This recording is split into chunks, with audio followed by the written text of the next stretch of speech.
I was scrolling through Twitter one day, unfortunately, I know, when I stumbled upon this DM exchange with the caption, "Mind you, she's talking about Jujutsu Kaisen. Jujutsu f***ing Kaisen." The DM exchange in question details a person ridiculing OP's decision to simply watch the show because, as they put it, quote, "You're old enough to realize people shouldn't be reading stuff where the main characters are literal minors like a sick file." OP's response is pretty bewildered, understandably so, and there was quite the outcry over this Twitter exchange, but not because this person is so insanely off the deep end, but because this is not the first time this has happened. In fact, it is far from the first. There has been this growing sentiment within the fandom space online between people who are self-proclaimed morally correct and those that are deemed morally incorrect based on the type of fiction that they consume. Honestly, in my opinion, this way of thinking seems to have originated with like really good intentions, with the motive being we need to make a safe space for minors online who do not have the life experience or knowledge to be able to differentiate a threat from a non-threat to their safety. This well-intentioned motive soon was twisted and manipulated into creating a very toxic environment online instead. An environment so toxic that it calls for a complete censorship of anything that is deemed problematic. And as someone who has been deep within fandom culture since elementary school, and hey, don't say you can tell, don't be rude. It's very interesting, but honestly more concerning to witness this rise of fandom policing, this greater want for something akin to purity culture, and more frighteningly, the death of media literacy. This video is going to attempt to unpack this trend and this way of thinking and to try to prove how dangerous it really is. It's so much more than just fandom disputes. And I want to convince you that learning how to consume and understand media is a very important tool to have. And if we don't have that, we're in trouble.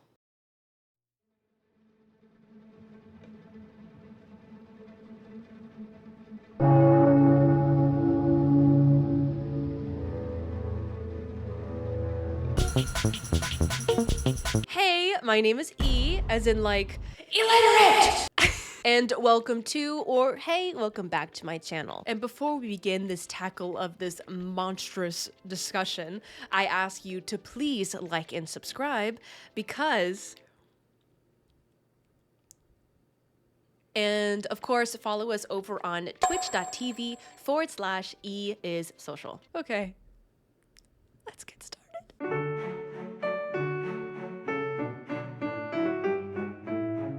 Hi, welcome to part one. So first I want to give a few disclaimers and then I want to define some of the words that we will be using throughout this video. With this type of discussion, I feel like no matter what I say, someone is definitely going to take one thing out of context and then twist it to the absolute extreme. And also to people who are not chronically online, like yours truly, this type of topic is gonna seem insane to even talk about, but I promise you, it's an actual problem. So I ask to everyone watching at home to please watch the video with an open mind and to wait until I'm done speaking and to not think in a very extreme way of I am either this or that. I'm either with you or against you. This topic is not black and white. This is a very complex discussion, and that's kind of the argument for the whole video. So again, just let me finish talking, listen to the whole video, and then, yeah, oh my god, sound off in the comments, let me know your opinion, we can have a discussion. That's great, but just don't dox me. Thanks, that's all I'm asking for, thank you. Okay, so what is media literacy, right? Let's clear that up first. Media literacy is defined as, quote, a framework to access, analyze, evaluate, create, and participate with messages in a variety of forms, from print to video to the internet. As defined by, well, medialiteracynow.org. I mean, hey, they continue to say the importance of it by saying it builds an understanding of the role of media in society, as well as has essential skills of inquiry and self-expression necessary for citizens of a democracy. Big words. I know it sounds kind of fancy. Basically, it's the ability to not take a piece of media at face value and to develop the ability to uncover the secret meanings in a piece of work or the overall arching message that a piece of body may contain. The aforementioned Jujutsu Kaisen is literally about a teenage boy named Yuji Itadori who swallows a finger of a cursed being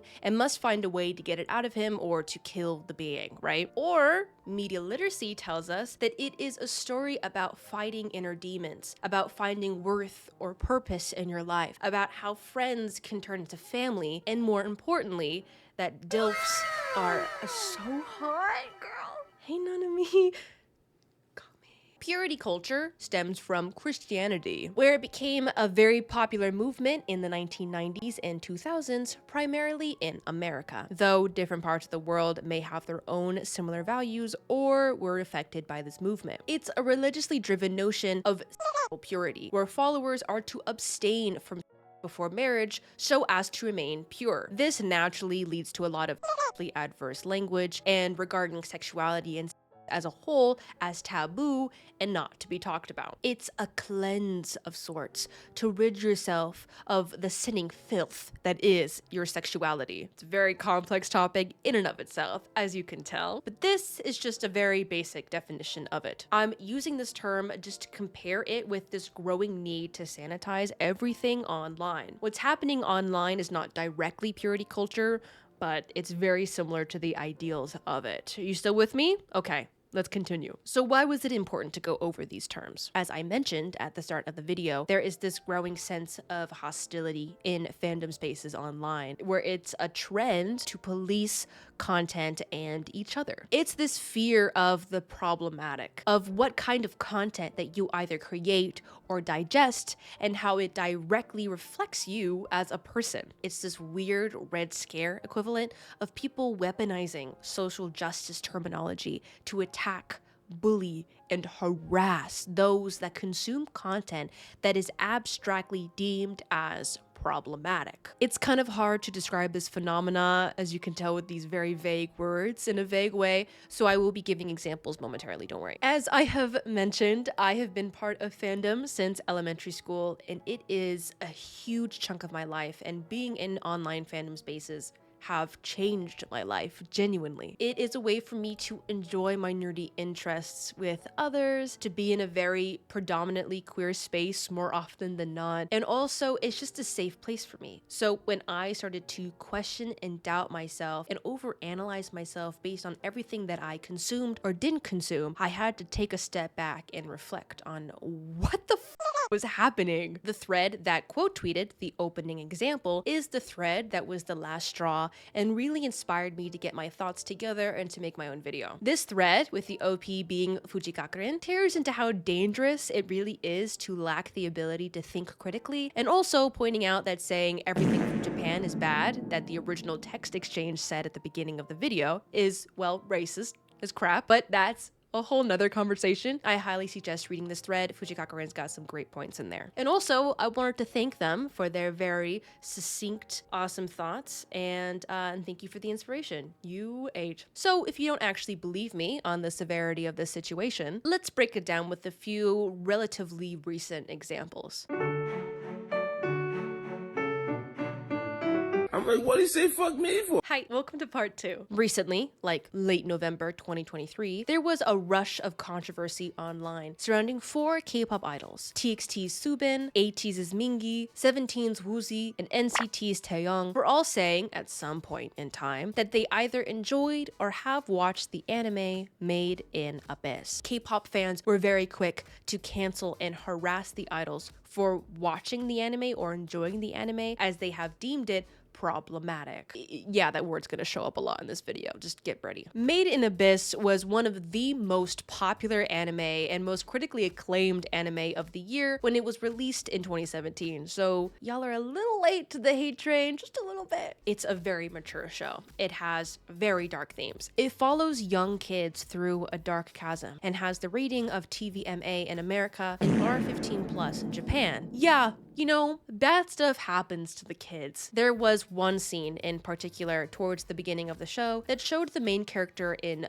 a rather compromising situation, to put it very lightly. And from what I understand, it was always to show it in a very bad light. Kind of like saying this really bad thing happened to this kid and this kid has to deal with this now. In no way, shape, or form was it making light of this thing or trying to romanticize it for people to enjoy than to look on in pure horror. People on the internet were very quick to attack this anime as being problematic, cruel, disgusting, and that the 4 idols who said they watched it must be disgusting pervs or disgustophilias. Also, please note, I will be using the word disgustophilia as opposed to the other word, just so YouTube doesn't take me outside and shoot me in the back of the head, okay? So, yay! This is one of the first examples of people either willfully picking and choosing what to get furious about because they have some sort of vendetta against their target, in this case, the K-pop idols, or worse, genuinely lacking media literacy skills to understand when something is exploitive in a piece of media or when it's simply diving into very dark subject matters. I've heard about some very distasteful scenes in the manga, but we aren't talking about the manga right now. That seems to be like a different discussion. But if you want to have a discussion over whether or not this scene should have been in the anime in the first place, over whether or not it was handled correctly,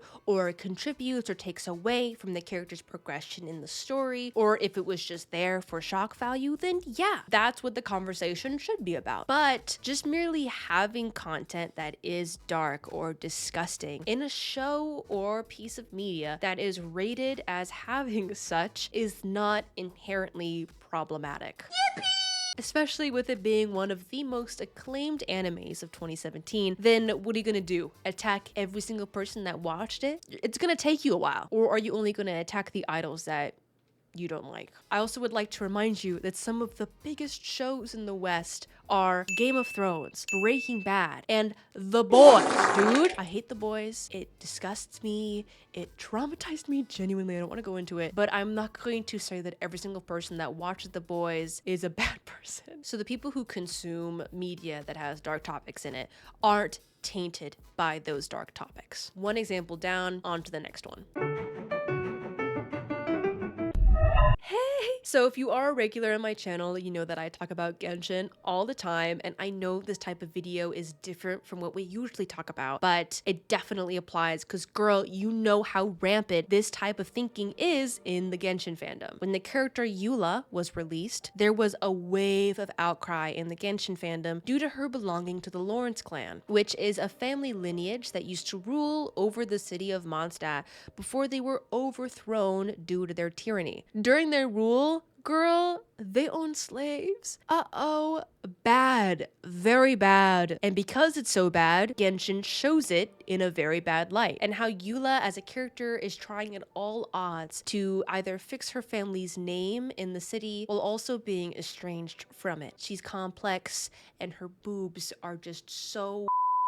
It leads to a very complex character, but the fact that slavery was even mentioned in the game brought intense anger from fans. The character Dottore is a very controversial character because, well, he is a bad guy. He experiments on children, so again, not winning Miss Congeniality anytime soon. He's a villain. One of the first who actually seems to be absolutely irredeemable in Genshin, which is kind of needed. They're all too nice. And also, he's an anime dude, so he's hot. Bro's a little easy on the eyes. I'm joking. You can't see his eyes.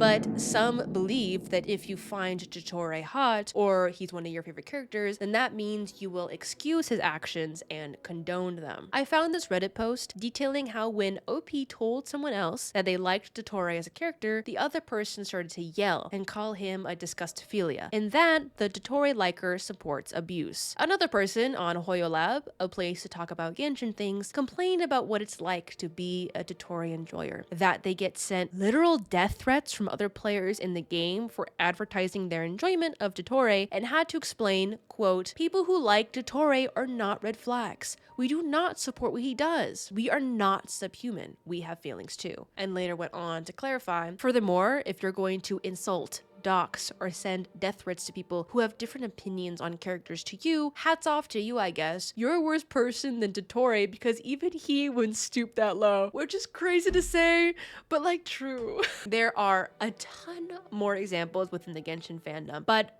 for now, those are the two that I will be using. Okay, so rant time, if it wasn't already. But if you have been on the internet at all recently, you might have seen some uproar over the psychological horror game, The Coffin of Andy and Leyley. The Coffin of Andy and Leyley was released in 2023 with high ratings and is tagged to have mature content. The story is described as cannibalism and codependency. Caught in an extremely toxic sibling relationship, our awful heroes must survive starvation as well as each other. How will you escape death and the consequences of your actions? The two main characters are siblings and awful people. Girl, that Ashley, she's crazy. She is described as someone without a soul or a soul tarnished. A literal demon that they summon is literally like, ew. Demon's looking at her like, ew, girl, your soul is disgusting. Like, she is evil. And to survive, they literally kill and eat.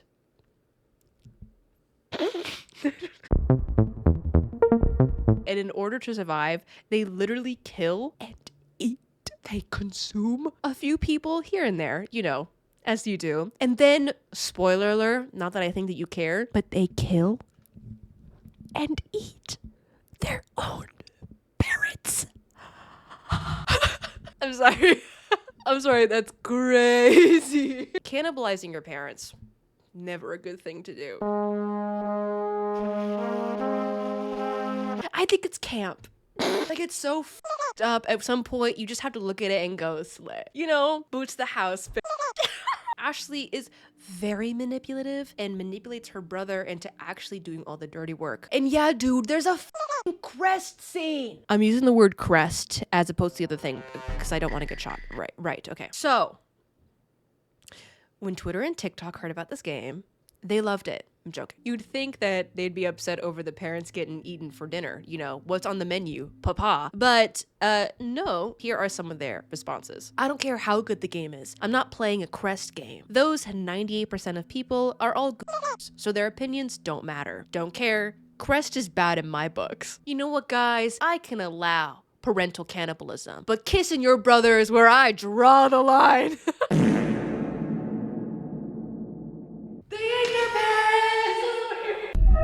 Why are we upset about the cannibalism? And then on TikTok, they had videos like this one. I like the Coffin of Andy and Leyley, but I don't like the crest. I do not care. It's all about crest, you weirdo. Oh my lordy lord, bro. Do not interact, Coffin of Andy and Leyley fans. Immediately! Okay, I'll calm down. Sorry. I had another TikTok making fun of it. The comments say, the fans of this game are questionable. So I'll be upfront. When I saw tweets about this game at first, you know what, bro? I was like, who we hating? I'm ready to hate any time of the day. Point me in the direction, I will start hating, bitch. And I saw all the comments talking about how despicable the game is and how disgusting it is. And then I saw one comment that was like, well, yeah, it's a horror game. They're bad people. It's kind of the whole point. What's the issue? And then that person got called a crest defender.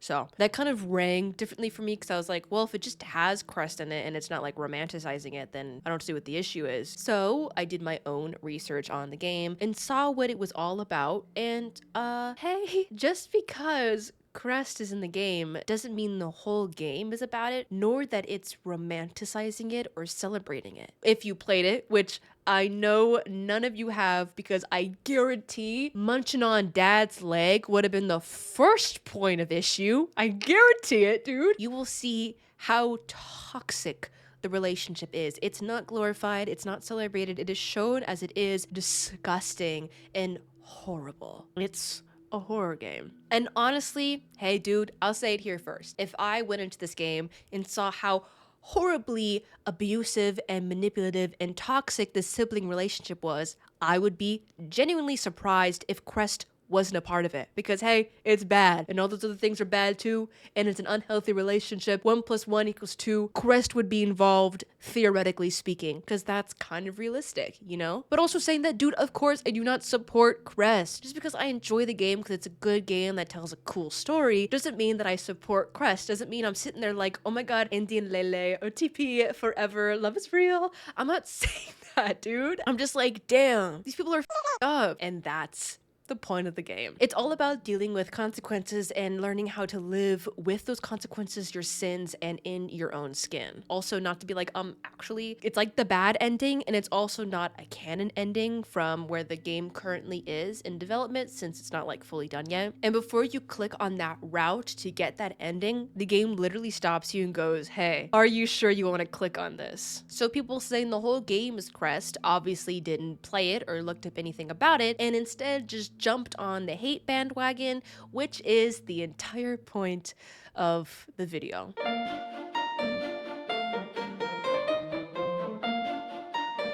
So the Jujutsu Kaisen backlash was already described at the beginning of the video, but it kind of shows how this sort of backwards thinking snowballed so much into now claiming that stories that even have main characters that are underage is bad. This snowballing of thinking can also be seen in these examples. This Twitter thread here details a conversation where someone advocates for fictional characters to not be put into lewd situations due to the fact that they are not real and don't have agency. They are being forced by the writer if this happens, and this can be avoided if the writer only writes about their personal experiences. Here, we have Tumblr text posts where Anon claims that if you lewd any adult characters, then you are simultaneously lewding the child that they were before becoming an adult. And then goes on to claim that the only person we can lewd is Jesus Christ, because he popped out fully formed. Religious lore being widely incorrect aside, because I'm almost certain he was a baby in a manger at some point. What?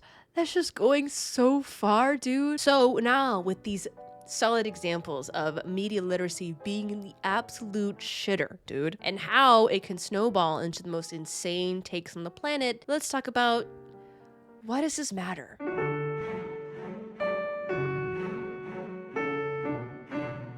Okay, so I chose these examples in particular because either I have experience with them or because it showcases a general trend of losing the ability to accurately deconstruct media and know when something is being exploitive or not, or purposefully ignoring it in order to dogpile and harass someone or something you don't like, and then showing how good of a person they are. In Victor Larson's paper, It Makes Me, a Minor Uncomfortable, Media and Morality and Anti-Shippers Policing of Online Fandom, Larson goes into a deep dive into the terminology that anti-shippers use in order to police and censor their respective online spaces. To explain, anti-shippers are the shippers that have deemed themselves the opposing party to the people that ship a particular ship. So if you ship Sally and Susan, Solution, or whatever, then you would call yourself a Solution anti-shipper if you are against the existence of that ship if you don't like it, right? Larson dissects this topic through the lens of the Voltron fandom, but it applies to literally every single fandom in existence. He examines the trend of internet users holding a vendetta against a certain ship, so they will find some twisted way of analyzing the ship and its dynamics in order to weaponize and guilt trip the ones who enjoy it. They often employ humor and memes to get this overall message of disdain for a group of people who support something that they are against. When talking about My Hero Academia, which is another very popular anime, Twitter users will use memes of the main characters holding a gun or say stuff like "Bakudeku shippers die by my blade" to make the people who ship Bakugo and Deku to feel unsafe and unwelcomed in this space. Let me explain this better. Hold on. If you are a sane human person and you don't know what I'm talking about, Bakugo is or was Deku's bully. So you can understand why this ship can be a little touchy to some people. The argument is that if you ship these two together, then you support toxic relationships and bullying, which you know, okay. Hey, don't ship it, but you know what I'm not gonna do? I'm not gonna go tell them to go die though. Hey, what's going on? So using terminology such as, I hope all Bakudeku shippers choke, or I hope they all die, lol. It is a common strategy that Larson explains, used by these antis that hold zero ground for media discussion. If you want to discuss the inherent power dynamic, or the trend of closeted bully behavior, or the fact they were children and are constantly growing and changing, then yeah, that's a cool discussion to have. Antis don't want that one though, they just want to shame you. Larson explains on page 71, quote, first, anti-shippers create a community where thinking and engaging critically with problematic media is discouraged in favor of blindly following what others, motivated by shipping, decide, and this is enforced through intimidation and harassment. Larson explains how antis will weaponize social justice terminology and call things disgustophilic or crest as buzzwords to shut down conversations and showcase how morally correct the anti is and how the other is so morally incorrect. He explains with his example of the popular ships in the Voltron fandom, the use of such language was directed at the existence of one ship, Sheath, since it posed to be dangerous to the more popular ship, Clance. So they painted Sheath as a disgustophilic ship, but then it was proved later that both people in the Sheath ship were in fact adults. But when this was proved, Sheath antis then just stated, well, it feels like disgustophilic, so you're still in the wrong, or they said stuff like they act like brothers, so it's basically crest, so you're still in the wrong. They were always going to hate it and they just wanted to find ways to hate it, but they didn't want to seem like a bully, so instead they just tried to seem like a really good person by still hating and bullying people who enjoyed Sheath. Okay, so don't get me wrong here. I'm still holding Bakugo. I'm gonna put him down. So yeah, do not get me wrong here, okay? I am not on this God-loving website to tell you that every single ship that exists deserves respect and that it is valid and that you guys are ridiculous all the time. This is where the critical thinking comes in, okay? This is not a black and white issue. It's far from it. There are minors online and it's very admirable to try to create a safe space for them. But when antis are actively going out of their way to find content that they do not like and randomly decided that it was problematic, or finding 18 plus stuff that is tagged as such made by artists who are just minding their own business and still harassing them and doxing them and sending threats to them, then that's going too far. Right? That is when you are leaning more towards the dangers of censorship. As Larson states on page 49, anti-shippers tend to have the opinion that problematic art on the internet will be consumed by people too young to have the critical thinking skills to distinguish what is okay in real life versus in fiction. So it is best either not created at all or created in private. Some people worry that making or reading about problematic content will lead people to want to do those things in real life, to disgustophiliacs feeling validated, and that it could be used by abusers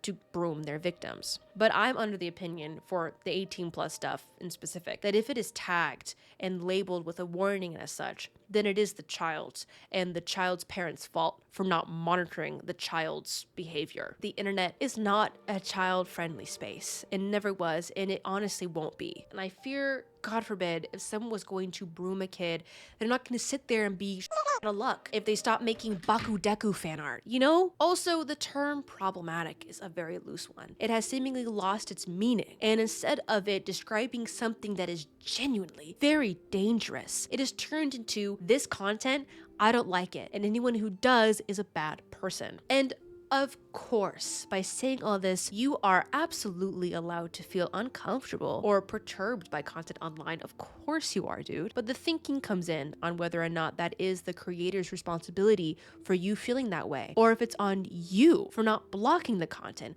or removing it and cleansing it from your timeline and moving on. Not everything is tailor-made for you, so why don't you just not engage? As Fujikakuren said in their thread, there is a, quote, god-awful trend of placing the responsibility of one's own discomfort in the hands of someone else. I am uncomfortable. I lack media literacy. That is your fault. You need to stop for me. Art and stories aren't always supposed to teach you how to be a good person or how to behave and act. Oftentimes they exist to show us the multiple sides to humanity. The good, the ugly, and the disgusting in order to be able to experience lives and people we may never encounter in real life. Mary Gordon from The Atlantic argues that fiction shouldn't be clear-cut and only show good things and good people, but that we should look to fiction to show us moral complexity. In Jen Silverman's Swimming in It, Art and Immorality, Silverman states, quote, "But if we expect every novel, play, film, etc.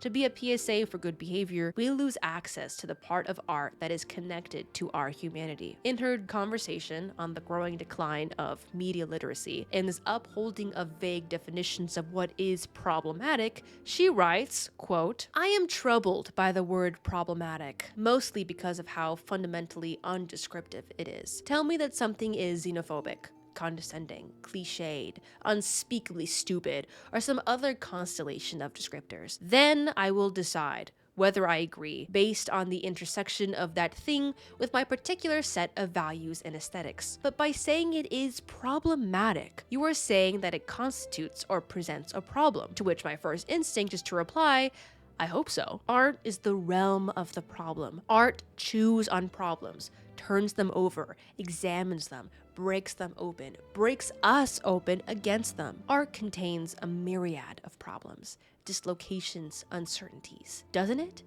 If not, then what? This quote and article, which was mentioned in Fujikakuren's thread, is the most applicable quote out of everything I just rattled off to you. The Coffin of Andy and Leyley sought to chew on and examine a beyond horrible toxic sibling relationship and how it destroys a family. And eats it too. Okay. Made in Abyss showcases the true horror of what can happen to even the most innocent of lives in our world. Dottore is a freak, a villain who is neither celebrated or applauded for his actions, but enjoying the multiple layers to a fictional character that shows depth and complexity even in the face of the worst sins out there doesn't constitute the enjoyer a bad person. Fiction is that vessel. Art is that vessel that lets us face immoral things, stories, and characters and see it for what it is. Fiction. It allows us to step away from our humanity and ponder, something you don't find yourself doing with real life things. In a study published to the National Library of Medicine, scientists wanted to see if humans employ a fictive pass on themselves in order to engage with stories and people who are morally corrupted. Two groups of people of 123 participants were exposed to the same short film of an interrogator and a guilty murderer who confesses to the crime at the end. One group was told it was real, the other was told it was fiction. After extensive math and science, girl, the researchers found this to be the result of their study. Quote, testing hypothesis H2 confirmed that those who believed the video was fictional were more willing to identify and sympathize with an immoral character, even though they did not necessarily morally approve of his actions, suggesting that a fictive past did allow some degree of moral licensing, a fictive past with respect to a third party. They did not feel truly sorry for the man due to the weight of his crime, but it allowed them to dig into him and his behavior more when they were operating under the assumption that he was not real. So engaging with dark media or dark content does not taint the viewer. And in fact, it is the reason why it is fiction in the first place, so that we can engage and not be tainted by it. And that's media literacy. When it comes to yelling about injustice, oppressors, fetishization, disgustophilia, crest, and the like, I find that the severity of these truly god-awful crimes are being diluted when you compare a fictional relationship that you don't like that is between an 18-year-old and a 23-year-old as being on the same fucking level of disgustophilia things. When you equate a harmless anime like Jujutsu Kaisen that has a main cast of minors to calling it disgustophilia bait, you dilute the actual problems that affect actual people. And of course, fiction does have an effect on society. I'm not saying it doesn't. There are absolutely instances where you should block and report people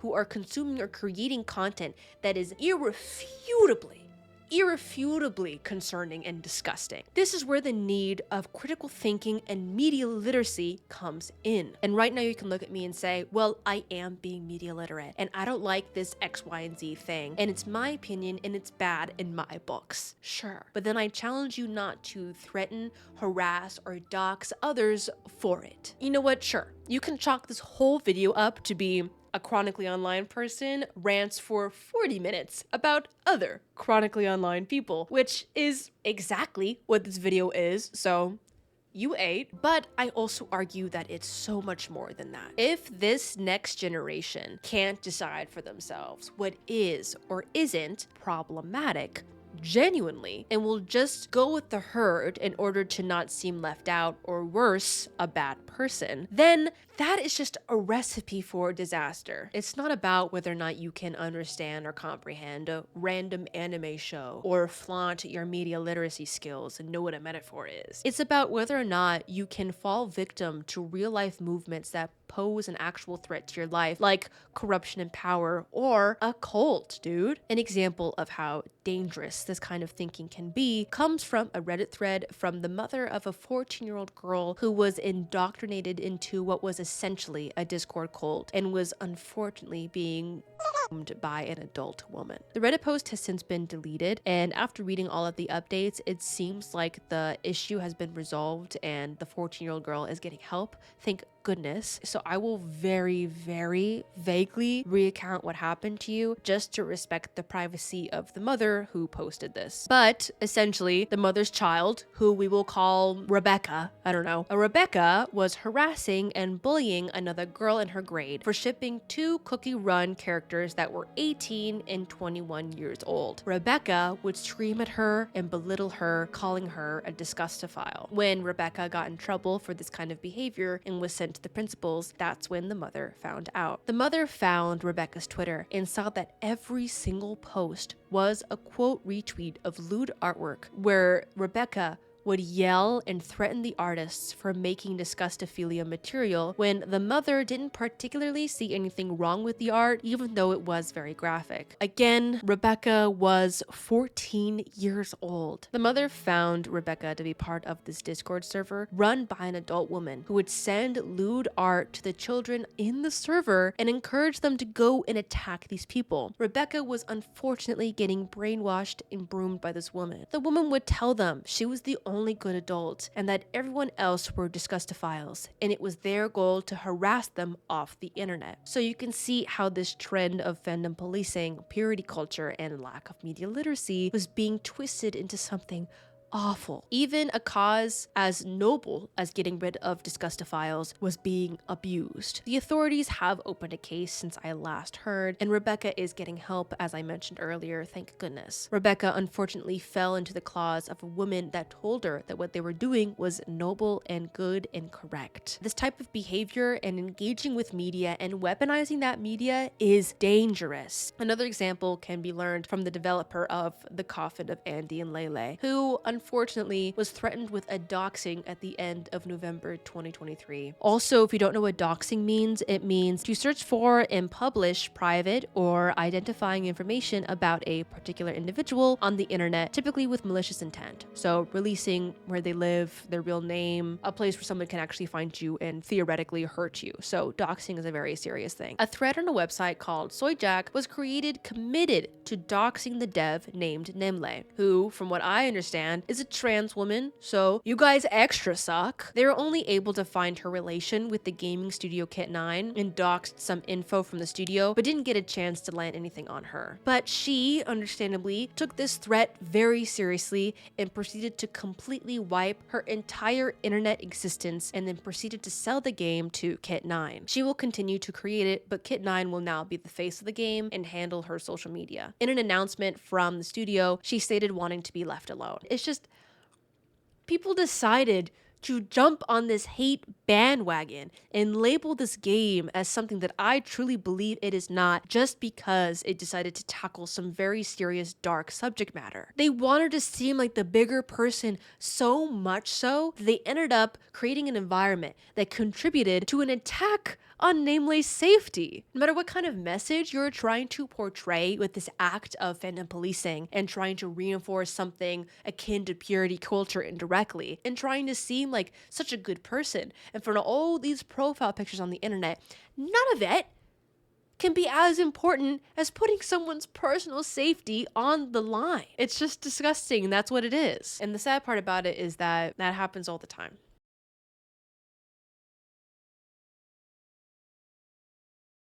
As you saw in the beginning montage of comments in black and white, those were all comments from real people who had either commented on my channel or commented elsewhere describing their time being harassed and bullied in a fandom. These are real people losing friendships or sitting and hiding over liking something fictional. Again, I have to say this, I'm not supporting every single ship out there because some of them are dude. Get that off my TL. I'm not talking about those. But all the ones that you guys are making such fusses about aren't that serious. If you don't like something, block, unfollow, and move on. I once on my channel talked about a very popular Genshin Impact ship between Kaeya and Diluc, or Kaeluc, which is essentially a ship between adopted brothers or not adopted, depending on the translation. Who cares?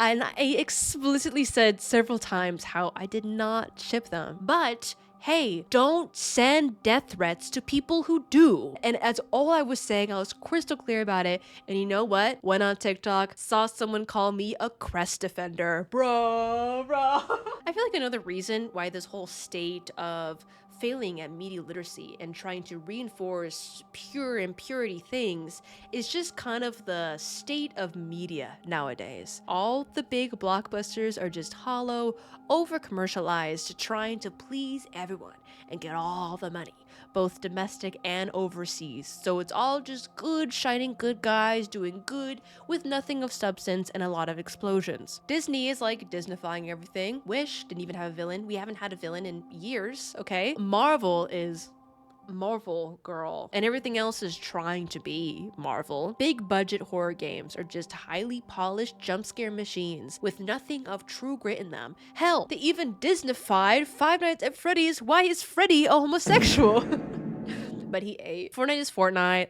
I can go on, right? I feel like this popular trend of everything being Disneyfied or over-sanitized is reinforcing that bad idea that everything has to be like that, and anything that deviates from it is sinful, bad, and tainting the viewer. Art and stories are never supposed to be a step-by-step guide on how to be a good person. Their job isn't to teach and be shining examples of good morality. Art is about problems, about dissecting them and investigating and learning more about the human condition. Fiction allows us to do that, and if you are of age, you should be able to indulge in that fiction. It allows us to look at an objectively bad villain and then put him in a box and shake him around and see what happens, you know? Because there's no real life consequences to doing so. We live in a time where we have an insane amount of information at our fingertips at all times. We are constantly reading, learning, and listening about other people. And it is amazing now, more than ever, that, for example, people from oppressed groups are able to write about their experiences and how being politically correct is inherently about checking yourself and teaching yourself about your own eternal biases and how to not be an asshole to somebody. That's the whole point. Always be educating yourself. What are some things that you are doing that can be toxic or hurtful or harmful to others that you don't even realize? Like, that is great. But that being said, not everything is bad. I honestly see this whole trend of fandom policing to stem from a place of genuinely wanting to be good, wanting to uphold good values, and generally just lacking a complete sense of control. Especially these days. It's wanting some sort of justice in this world. So maybe you inflict that kind of control on those that truly don't deserve it. Getting angry that a game like the Coffin of Andy and Leyley has crest in it, or that Eula has a family history of slavery, or that Made in Abyss has dark themes about dark topics is just not what the conversation should be about. Argue that the dark subject matter was handled poorly. Argue that it should have been written in a different light. Argue anything other than it's problematic, or it has something that I don't like, and because I'm such a good person, I'm going to hate on it and everyone else that is associated with it. What is and isn't considered problematic these days comes and goes, and I fear that if we equate everything we don't like to being something that is truly awful, then we are diluting the severity of those words and accusations. The bait to fall for groupthink and weaponizing these social justice words is actually leading to something much worse. If we continue to overly police these online spaces in the name of purity culture and lacking media literacy, then this is leading to extremely conservative ideology and censorship. It's the same wheelhouse of thinking that conservatives use when they call all drag queens groomers. They sound ridiculous when they say it. That's how you sound when you call a ship you don't like a grooming ship. This call for everything to be morally correct and pure and censoring everything that isn't is giving very much this recent book banning wave that is rippling across America right now, and it is attacking everything that isn't heterosexual and pure. Isn't that what we're against? Fandom is so inherently queer. So I just think you're holding the wrong people accountable. Censorship is a very slippery slope, so please think critically before you start rallying behind such a thing. I hope that this has at least convinced one of you listening to reflect on your actions online or in real life when it comes to these kind of topics. Because, oh my God, I had to get checked recently too, because I was doing the thing. I was like, everybody who watches this show, I don't like, they're bad people. And I had to catch myself, and I didn't realize that I was doing that. I hope at least one of you decides to step back and allow yourself to think critically. Think for yourself. Engage with media you want to engage with because you are in control. Educate yourself on what is right and what is wrong. Please promise me that you will just be your own decider and educate yourself. And maybe, just maybe, media literacy won't be so dead after all. Thank you so much for watching. I hope you enjoyed. And you know what? Hey, you make sure to like and subscribe, okay? Because every single subscribe means that one more piece of media will be interpreted with critical thought and care. I hope. But please do, it really supports the channel, or he's gonna get it. Speaking of which, Bakugo has something to say, so take it away. Follow us on twitch.tv/ESSocial. Good work, pal. Also, of course, if you want more from me, follow me on all of my socials, on TikTok, on Instagram, and on Twitter to hang out some more. And also join our Discord. We've got a lot of cool people and we are cool, and it is in the description, so go click on it. Okay, well, that is all from me. So if I don't see you on Twitch, then I'll see you in the next one. Bye! Bye, bye, bye, bye, bye, bye.